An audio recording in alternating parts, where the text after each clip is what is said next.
सबसे बड़े गुनहगार इस देश का प्रधानमंत्री कार्यालय है। बिहार का विधानमंडल का प्रतिनिधिमंडल जाकर के प्रधानमंत्री जी से मिला था। आरएसएस के चंगुल से मुक्त नहीं हो पाते। तो मंडल कमीशन की रिपोर्ट के पीछे आधार था 1931 की जनगणना। जब ईडब्ल्यूएस रिजर्वेशन पर माननीय सर्वोच्च न्यायालय की टिप्पणी आई तो वो लक्ष्मण रेखा काफूर हो गई। बेबसी में ही सही ऑल पार्टी मीटिंग में वो आए। आप एक तरफ तो बाबा साहब भीमराव अम्बेडकर पर माला चढ़ाते हैं और उनकी बात को आत्मसात नहीं करना चाहते। लीगल लुमिनरी होने के अलावा इस सरकार में क्योंकि लीगल कामकाज को देख रहे थे, कभी इस भूमिका में कभी उस भूमिका में, उनको किसने खड़ा किया? अगर सॉलिसिटर जनरल कोर्ट में आकर के एफिडेविट देने की बात करते हैं और इसके वैधानिक पहलुओं पर बात करने की कोशिश करते हैं तो कौन कर रहा है? प्रधानमंत्री नरेंद्र मोदी और अमित शाह जी ये फैसले करवा रहे हैं कि solicitor general Tushar Mehta court में खड़े हों और जन आकांक्षाओं की ये जो बड़ी लंबी लकीर खींची जा रही है। नमस्कार, मैं पिस्कू साहब बिहार टॉक देख रहे हैं। देखिए, आरजेडी से राज्यसभा सांसद है मनोज झा, जिन्होंने आज प्रेस कॉन्फ्रेंस बुलाया था, लेकिन आपको बता दें उससे पूर्व में भी श्रवण कुमार जो कि बिहार सरकार के मंत्री हैं, नीतीश कुमार के खासम खास है, उन्होंने एक बयान दिया था कि नीतीश कुमार प्रधानमंत्री के उम्मीदवार हो सकते हैं क्योंकि बिहार और यूपी के लोग चाहते हैं कि नीतीश कुमार प्रधानमंत्री बने। इसको लेकर जब उनसे पूछा गया तो उन्होंने क्या कुछ कहा, पहले आप उनके बयानों को लोक विमर्श में फौरी तौर पे आनी चाहिए। आज जो बातें आपके समक्ष रख रहा हूँ उसमें गुनहगार कोई छोटे मोटे व्यक्ति नहीं है, छोटी मोटी संस्था नहीं है। सबसे बड़े गुनहगार इस देश का प्रधानमंत्री कार्यालय है, जिसे हम पीएमओ के नाम से जानते हैं। साथियों, आपको स्मरण होगा इससे पूर्व की हम लोग सरकार में शामिल हुए थे। पूरे बिहार का विधानमंडल का प्रतिनिधिमंडल जाकर के प्रधानमंत्री जी से मिला था कि प्रधानमंत्री जी आवश्यकता इस बात की है कि पूरे देश में जातिगत जनगणना करवाई जाए और बिहार में तो इसकी फौरी तौर पर ज़रूरत है और पूरे देश में ज़रूरत है। प्रधानमंत्री जी चुप रहे। अक्सर पिछड़ों और दलितों के सबलीकरण के मसले पर प्रधानमंत्री जी आरएसएस के चंगुल से मुक्त नहीं हो पाते हैं, उस व्यवस्था उस ढांचे से मुक्त नहीं हो पाते हैं। वो चुप रहे। लेकिन बिहार की जनता के दबाव में हमारे माननीय मुख्यमंत्री जी, उप मुख्यमंत्री जी ने तय किया कि जातिगत सर्वेक्षण होना चाहिए, इस राज्य में होना चाहिए। दो चीजें मैं आपके समक्ष रखता हूं। मंडल कमीशन की जब रिपोर्ट आई तो मंडल कमीशन की रिपोर्ट के पीछे आधार था 1931 की जनगणना, जातिगत जनगणना। 1931 की जनगणना के आधार पर मंडल कमीशन ने, बावजूद इसके कि उन्होंने 52% आबादी यानी कि 3743 जातियां जो मंडल कमीशन में चिन्हित की गई, 52% आरक्षण की बात, 52% की आबादी थी।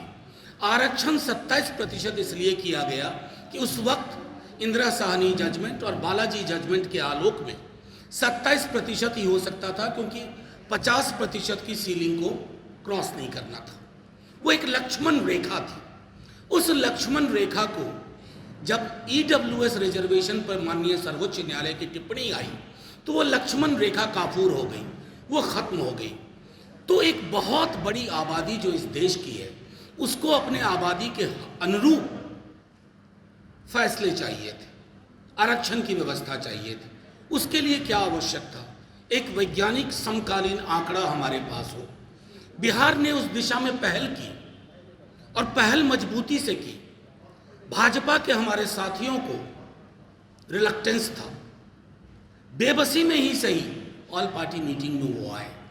उन्होंने एक आध ऐसी बातें की जो मैं यहाँ करना नहीं चाहता, लेकिन बावजूद उसके उनके अंतर्विरोधों के ये कारवां चल पड़ा।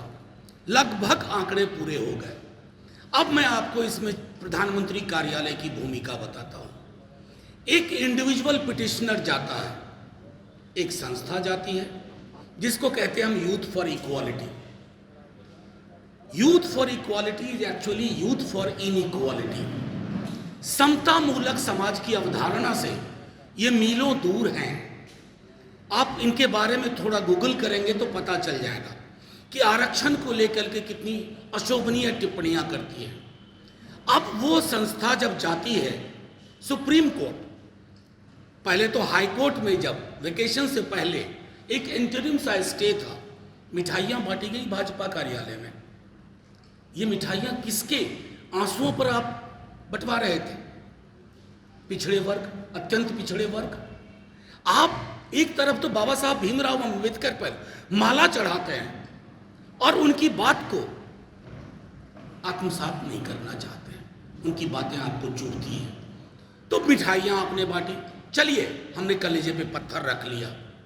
फिर हाईकोर्ट ने वो जो इंटरिम था उसको हटा करके पूरी कार्रवाई पूरी हो गई। अब एक व्यक्ति सुप्रीम कोर्ट जाता है, उसके साथ यूथ फॉर इक्वालिटी खड़ी होती है। और यकीन मानिए उस दिन बहुत बड़ा झटका लगा जब मुकुल रोहतगी इसमें पैरवी करने पहुंच गए। मुकुल रोहतगी कौन है?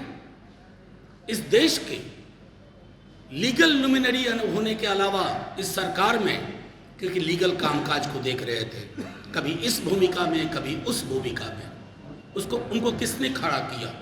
क्या इसके लिए रॉकेट साइंस के ज्ञान की जरूरत है?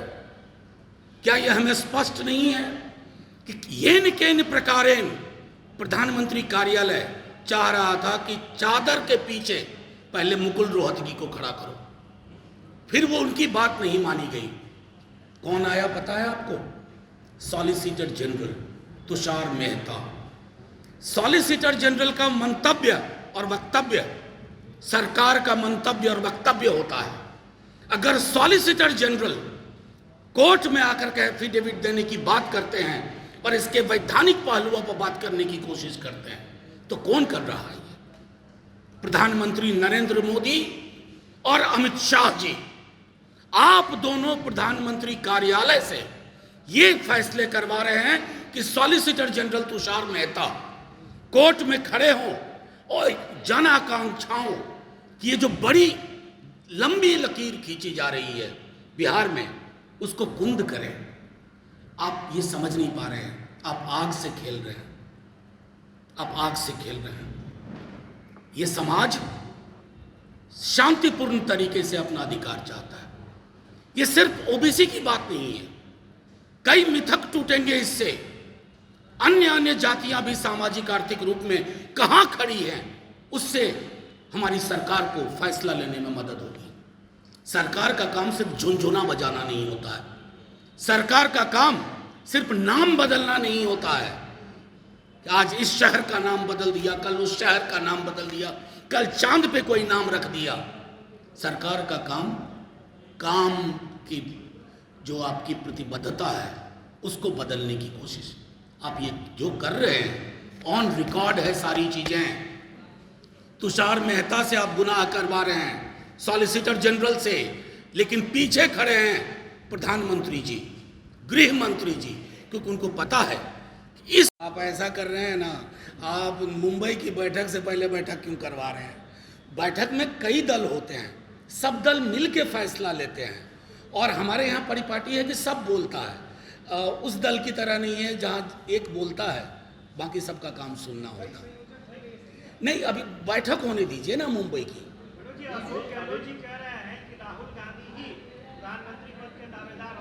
नहीं, मेरा मानना है कि वो उनके दल के नेता है ना, हर दल के की अपने अपने विचार होते हैं, लेकिन इंडिया एक सामूहिक गठबंधन है और सामूहिक गठबंधन में कार्यक्रम से लेकर के सारी चीजें उसी हिसाब से तय होती हैं।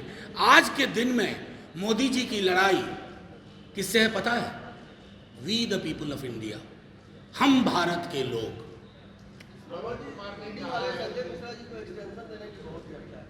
एक्सटेंशन नहीं, बल्कि हमने सुना है कि मोदी जी और अमित शाह जी की इतनी जानकारियां संजय मिश्रा जी के पास हैं कि उनके लिए एक नई संस्था बनाई जा रही है, क्योंकि यहाँ तो सुप्रीम कोर्ट इजाज़त देगा नहीं 15 सितंबर के बाद।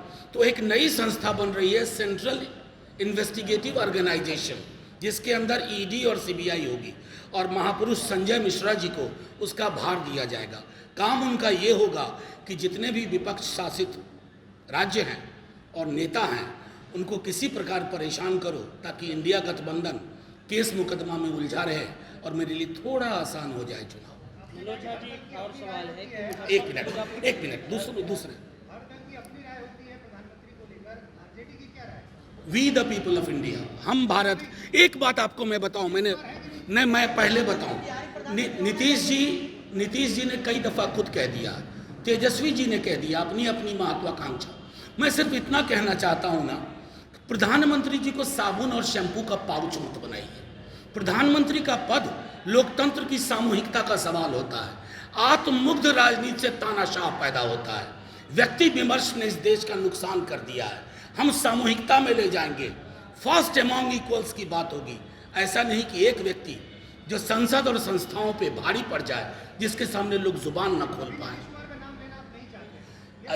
आप कमाल बात कर रहे हैं। नीतीश जी हमारे मुख्यमंत्री हैं। आप देखें ना, आपकी तमाम शंकाओं का इतना खूबसूरत समाधान होगा ना कि आप आकर के मुझे बधाइयाँ दीजिएगा। मनोज झा जी, एक सवाल। तो आपने सुना, साफ तौर पे आरजेडी का इसमें साफ तौर पे स्टैंड है कि जिस तरह से मुंबई में जो बैठक होने वाली है उससे पहले कुछ भी कहना जल्दबाजी होगा। इसके लिए थोड़ा इंतजार करना होगा। नीतीश कुमार तो हैं ही विपक्ष में, बड़े नेता हैं हमारे, जो आगे करके सब किसी को गोलबंद कर रहे हैं, उसमें अहम भूमिका निभा रहे हैं नीतीश कुमार। लेकिन इसके साथ ही मनोज झा ने साफ तौर पर प्रधानमंत्री और भाजपा को घेरते हुए नजर आते हैं। मनोज झा साफ तौर पर कह रहे हैं कि जिस तरह से जातिगत जनगणना को लेकर भाजपा के पेट में दर्द हो रहा है, आखिर ये लोग बताएं क्यों दर्द हो रहा है। क्या जाति जनगणना होना बिहार में जरूरी नहीं है क्या? तमाम तरह की बातें कहते हुए नजर आते हैं मनोज झा। बहरहाल इतना ही। इसी तरह तमाम खबरों के लिए हमारे साथ बने रहें। बिहार टॉक देख रहे हैं। ऐसे ही खबरों के लिए जुड़े रहिए बिहार टॉक से। यूट्यूब पर लाइक और सब्सक्राइब करें, बेल आइकन जरूर दबाएं। फेसबुक, ट्विटर और इंस्टा पर फॉलो करें। धन्यवाद।